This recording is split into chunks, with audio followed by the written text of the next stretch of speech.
Hello everyone, कैसे हो आप सब लोग। जैसे कि आपको पता है, एचपीएससी वर्सेस परमिला का जो केस था उसमें जो एलपीए लगी हुई थी उसका फाइनल फैसला आज आ चुका है।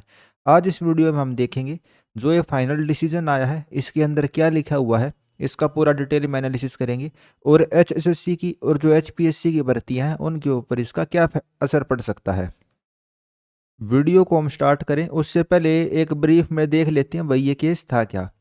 तो सबसे पहले परमिला ने भाई अपनी पेटिशन डाली थी।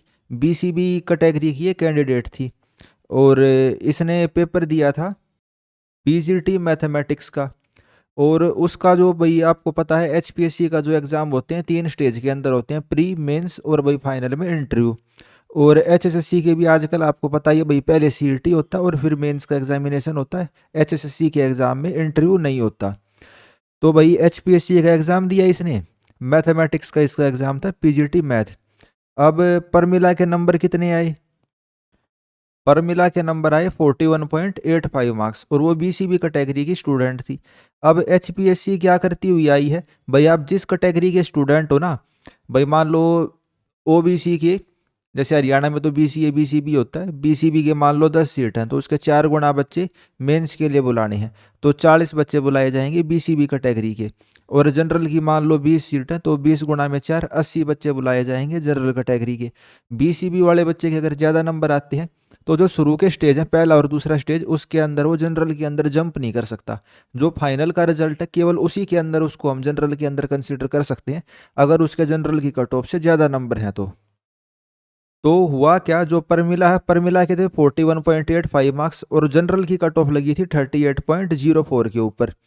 और जो बीसीबी कैटेगरी की कट ऑफ थी वो तो ये पार नहीं कर पा रही थी, लेकिन जनरल की जो कट ऑफ थी 38.0 पार लगी हुई थी, उसको इसने पार कर दिया था।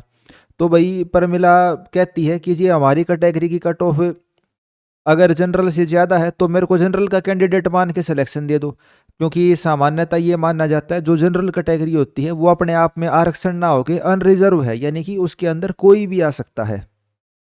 तो इन्हीं पॉइंट को लेते हुए परमिला ने हाई कोर्ट का रुख किया और स्टार्टिंग में जो सिंगल बेंच का फैसला आया हुआ है, आप फिलहाल अपने स्क्रीन के ऊपर जो कॉपी देखने लग रहे हो वो उसी की है।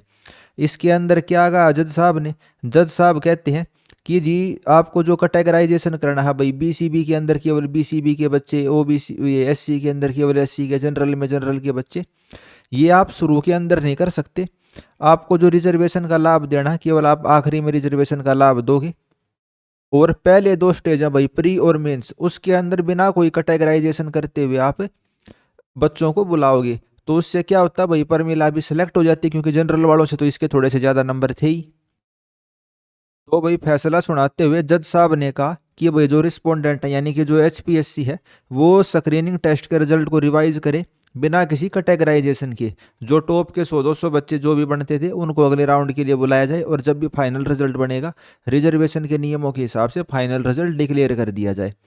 फाइनल स्टेज के अंदर तो कोई कन्फ्यूजन नहीं है, ये जो भी कन्फ्यूजन होने लग रहा है पहले से, जब हम दूसरे स्टेज के अंदर जाते हैं ना वहाँ पे कन्फ्यूजन होता है सारा। जैसे कि ग्रुप डी की परीक्षा थी, एक स्टेज का एग्जाम था, तो वहाँ पे कोई कन्फ्यूजन हुआ ही नहीं। वहाँ रिजर्वेशन का रूल सीधा ये था भाई, जिसके जनरल से ज़्यादा नंबर थे ओबीसी की एससी के, वो जनरल में सेलेक्ट हो गया और ओबीसी की या एससी एसटी की सीट पे केवल उसी कैटेगरी का बच्चा सेलेक्ट होता है। लेकिन जो ये मल्टीपल स्टेज के एग्जामिनेशन हो जाते हैं इसके अंदर आज के दिन भी एचएसएससी और एचपीएससी, इन दोनों बॉडीज़ के अंदर कन्फ्यूजन बना हुआ है कि भाई रिजर्वेशन का लाभ किस प्रकार से दिया जाए। तो ये बहुत ऐतिहासिक फैसला था जो सिंगल बेंच ने सुना है कि भाई आप शुरू के स्टेज के अंदर कैटेगराइजेशन करे बिना आप अगले राउंड में उनको भेज दो।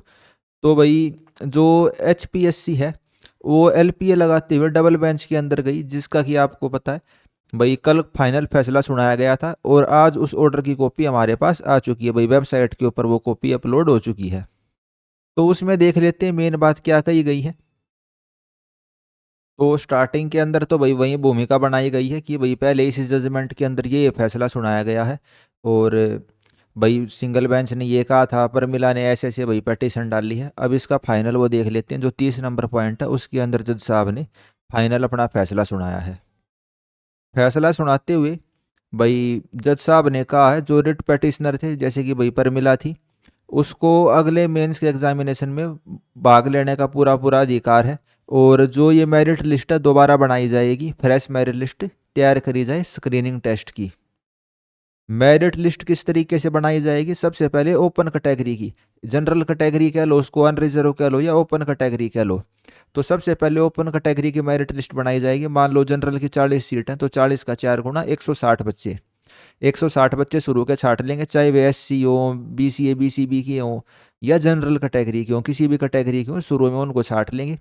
फिर जो बच्चे बच गए वे अपनी अपनी रिस्पेक्टिव कैटेगरी के अंदर चले जाएंगे। तो ये लैंडमार्क डिसीजन है, ये जज साहब ने इसके अंदर कहा है। अब साथ साथ इन्होंने ये चीज़ भी कही है कि भाई ऐसा करने की वजह से जो रिजर्व कैटेगरी के बंदे हैं भाई उनको आरक्षण तो मिला ही हुआ, जैसे हरियाणा में 60% आरक्षण है। तो रिजर्व कैटेगरी के जो बच्चे हैं वो अपनी कैटेगरी में तो सेलेक्ट होंगे ही होंगे, जो जनरल की खुली भर्ती वाली सीट है उसके अंदर भी 5-10% रिजर्व कैटेगरी के ही बच्चे सेलेक्ट हो जाएंगे। तो इस वजह से उनका सिलेक्शन ज़्यादा होगा। और वैसे आपको पता हरियाणा के अंदर 55 से लेकर 60% जनरल कैटेगरी के बच्चे हैं, लेकिन अगर आरक्षण के हिसाब से देखें तो आरक्षण बस 40%, खुली भर्ती की सीट आरक्षण तो जीरो ही है उनका। लेकिन जो कोर्ट काम करती है वो संविधान के हिसाब से काम करती है। तो वही चीज़ कोर्ट में जज साहब ने कही है कि भले ही रिजर्व कैटेगरी के ज़्यादा बच्चे इसके अंदर भाग ले सकते हैं मेंस एग्जामिनेशन के अंदर, लेकिन ये जो भी हम कर रहे हैं ये लॉजिकल है और जो कॉन्स्टिट्यूशन है उसके अकॉर्डिंग है। तो उसके साथ उन्होंने एक दूसरे जजमेंट का भी रेफरेंस दिया है। तो वहीं सब बातें लिखी हुई हैं भाई, उनका ज़्यादा सिलेक्शन हो सकता है लेकिन फिर भी उनको जनरल की सीट पे सिलेक्शन दे सकते हैं। तो जो सिंगल बेंच वाले जज साहब थे उनके फैसले को थोड़ा बहुत डबल बेंच ने मॉडिफाई किया है। और इसके साथ जो HPSC की दूसरी भर्ती हैं उनके बारे में इस फैसले में कुछ भी नहीं कहा गया है। स्पेसिफिकली जो भाई मैथमेटिक्स वाला भाई भर्ती थी, जिस जो प्रमिला से एसोसिएट थी, उसके बारे में इस भर्ती में कहा, इस जजमेंट में कहा गया है। और किसी भी जजमेंट के बारे में चाहे वो HSSC की हो या HPSC की हो, इस जजमेंट में उसका कोई भी जिक्र नहीं है। इस जजमेंट के साथ भाई डबल बेंच में जब ये HPSC गई, साथ में कोई एक और पेटिशनर थे, उन्होंने भी पेटिशन डाली थी। तो उसके बारे में भाई कोर्ट ने ये कहा कि भाई तुम सिंगल बेंच में जाके फ्रेश केस डालो, तुम्हें डबल बेंच में सीधा तुरंत आने की ज़रूरत नहीं है। तो आपको एक चीज़ तो क्लियर होगी कि भाई केवल जो मैथमेटिक्स वाली भर्ती थी PGT मैथ, जिस जो परमिला से एसोसिएट थी, उसके बारे में इसमें जजमेंट में कहा गया है और किसी भी भर्ती के बारे में इसमें नहीं कहा गया। तो आप उन सब को एक तरीके से सेफ मान के भी चल सकते हो। और कल को अगर उन भर्तियों पे केस होता तो पहले वो सिंगल बेंच में जाएगा, फिर डबल बेंच में जाएगा, फिर हो सकता है उसकी रिव्यू पिटीशन डले, फिर वो सुप्रीम कोर्ट में भी जा सकता है। अगर कोई केस होता है तो मैं उस कंडीशन के बारे में बात करने लग रहा हूँ। फिलहाल कोई भी उनके ऊपर केस नहीं है। जो छोटे मोटे एक दो केस चलने भी लग रहे हैं, जैसे CET की जो 25,000 भी भर्ती हुई हैं, तो रिजर्वेशन मतलब रिजर्व कैटेगरी वाले जो कैंडिडेट हैं BCA BCB वाले, उन्होंने कुछ केस डाले हुए हैं। ऐसा नहीं कि केस उसके ऊपर नहीं है। इस फैसले के आने के बाद उनका पक्ष और ज़्यादा मजबूत भी हो जाता है। लेकिन आपको इतनी टेंशन लेने की ज़रूरत नहीं है। नॉर्मली एक बार कोई कैंडिडेट जब भाई नौकरी पे लग जाता है, सरकारी नौकरी का यही फ़ायदा है, लगना आसान है हटना मुश्किल है। तो आप अपने आप को 99% सेफ मान के ही चलो। बाकी जो ये भाई पेटिशन वगैरह डली हुई हैं, जिन बच्चों ने डाली है भाई रिजर्व कैटेगरी के कैंडिडेट हैं या दूसरे कैंडिडेट हैं, उन्होंने भी भाई अपनी सोच के ये डाली हुई है कि भाई हमारे साथ कुछ गलत हुआ है या भाई ऐसा नहीं होना चाहिए था। उनका एक अपना पक्ष है। बाकी कोर्ट में देखा जाता है भाई कॉन्स्टिट्यूशनली और भाई सच्चाई के हिसाब से क्या ठीक है। और जो बच्चे लगे हुए हैं उनको भी एक्चुअल चीज़ों का पता है। ऐसी बात नहीं है भाई दो दो तीन तीन स्टेज को पार करके एग्ज़ाम भी आपको पता, आप इतने इतने एग्ज़ाम दे के लगे हुए हो, तो कोई आपको इतनी टेंशन लेने वाली इसमें इतनी ज़रूरत है नहीं। बाकी यूट्यूब चैनल भाई नया बना लिया है, इसमें केवल जो हरियाणा से रिलेटेड एग्ज़ाम है उसके अपडेट देंगे। जो भी भाई आपके क्वेश्चन वगैरह होंगे या भाई कोई नया एग्ज़ाम का अपडेट वगैरह आता है तो इस यूट्यूब चैनल के ऊपर हम डाल देंगे। कोई एनालिसिस वगैरह हो गया वो सारी चीज़ें, चाहे आप ग्रुप C के एग्ज़ाम की तैयारी कर रहे हो या ग्रुप D के एग्ज़ाम्स की तैयारी कर रहे हो, चाहे ग्रुप A के एग्ज़ाम हो। और ख़ासकर जो इंजीनियरिंग एग्ज़ाम है उनसे रिलेटेड तो आपको अपडेट मिल ही जाएंगे। टेलीग्राम पे आप ज्वाइन करना चाहो तो ये ग्रुप है, इसको आप ज्वाइन कर सकते हो। डिस्क्रिप्शन के अंदर इसको ज्वाइन करने का लिंक आपको मिल जाएगा, नहीं तो आप सर्च करके भी सीधा ज्वाइन इसको कर सकते हो। बाकी एक बात है, जो ये जजमेंट आई है, जजमेंट आने के बाद जो जनरल कैटेगरी की कट ऑफ है वो काफ़ी ज़्यादा जाने वाली है। तो जनरल कैटेगरी वाले जो बच्चे हैं भाई उनको थोड़ा सा और ज़्यादा पढ़ने की ज़रूरत है। और इन फ्यूचर जो भी अब भर्ती होंगी HSSC की और HPSC की, उसके अंदर आपको देखने को मिलेगा कि जो रिजर्वेशन पॉलिसी इस जजमेंट के अंदर लिखी हुई है, HPSC और HSSC उसी पॉलिसी को फॉलो करती हुई आपको देखने को मिलेगी। जो हाल फिलहाल में एग्ज़ाम होने वाले थे भाई, लेक्चरर के एग्ज़ाम थे या PWD में असिस्टेंट इंजीनियर के एग्ज़ाम थे, उसके अंदर आपको थोड़ा सा और डिले देखने को मिल सकता है, क्योंकि भाई पॉलिसी फ्रेम करने में और जो ये भाई जजमेंट आई है इस हिसाब से भाई HPSC नेक्स्ट क्या डिसीजन लेती है उसमें अभी थोड़ा टाइम लगेगा।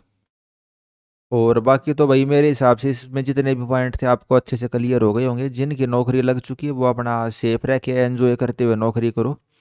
अब हटने होगे नहीं हटने होगे वो तुम्हारे हाथ में तो है नहीं, टेंशन लोगे तो उसको जो लग रखी है उसको भी एंजॉय नहीं कर पाओगे। बाकी थोड़ा बहुत पढ़ते भी रहना, कल को कुछ अगर ज़रूरत पड़ जाए या भाई अपना डिपार्टमेंट अपग्रेड करने के लिए भी पढ़ाई तो करते रहना चाहिए, पढ़ाई कभी नहीं छोड़नी चाहिए। तो थोड़ी थोड़ी उसको भी देखते रहना। जिनका सिलेक्शन ही नहीं हो रखा वो भाई अपने अगले CET की या दूसरे एग्ज़ाम है उनकी तैयारी करते रहो। इस वाले CET के अंदर अगर मान लो कुछ हो भी जाता है तो जो अब सेलेक्ट हुए हैं 19-20 का ही फर्क आने वाला, कट ऑफ से भाई मान लो आधा एक नंबर कुछ होता भी है तो उतना ही होना है। अगर आपके ज़्यादा कम नंबर है तो अगले CET की तैयारी करो। इस वीडियो में इतना ही, धन्यवाद।